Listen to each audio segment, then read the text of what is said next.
সপ্তাহ দুয়েক হয়েছে দীর্ঘদিনের দল ছেড়েছেন, কেন্দ্রে ক্ষমতাসীন দলে যোগ দিয়েছেন, আর তারপরেই সেই দলের সুপ্রিম নেতা ও দেশের প্রধানমন্ত্রী নরেন্দ্র মোদীর মধ্যেই প্রীতি দর্শন করলেন।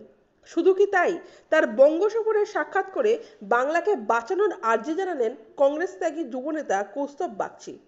নিজের রক্ত দিয়ে বাংলার মোদীকে চিঠি লিখলেন তিনি, যদিও তাতে বিস্তর বানান ভুল। আর তা নিয়ে বিরোধী রাজনৈতিক মহলের রীতিমতো হাসাহাসি শুরু হয়েছে। শনিবার শিলিগুড়িতে সভা করতে এসেছিলেন নরেন্দ্র মোদী। বিজেপিতে যোগদানের পর মোদী যেখানেই সভা করছেন সেখানেই দেখা যাচ্ছে কৌস্তবকে।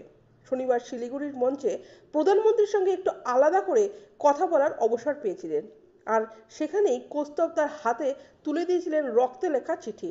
তাতে লেখা, মোদিজি বাংলাকে বাঁচান, চোরেদের তাড়ান। এই চিঠি নিজেই সোশ্যাল মিডিয়ায় পোস্ট করেছেন সদ্য বিজেপিতে যোগ দেওয়া তরুণ নেতা। তারপর লিখেছেন, বাংলার স্বার্থে ওই মঞ্চে তার হাতে আমি নিজের রক্ত দিয়ে লেখা চিঠিটি তুলে দিই। তিনি তা গ্রহণ করেছেন, কিন্তু আমাকে বকাবকিও করেছেন রক্ত দিয়ে চিঠি লিখেছি বলে, ঠিক যেমনটা আমার বাবা করেছেন। আর এতেই তিনি সবার থেকে আলাদা। লোকসভা ভোটের আগে কৌস্তব বাগচির এই দলবদল রাজনৈতিক মহলের যথেষ্ট আলোচিত বিষয় হয়ে উঠেছে।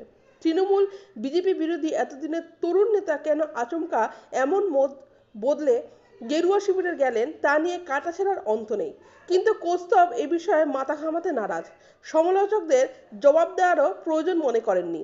তার চেয়েও বড় কথা, বিজেপিতে যোগ দিয়ে তার এ ধরনের আচরণ সকলেরই দৃষ্টি আকর্ষণ করেছে।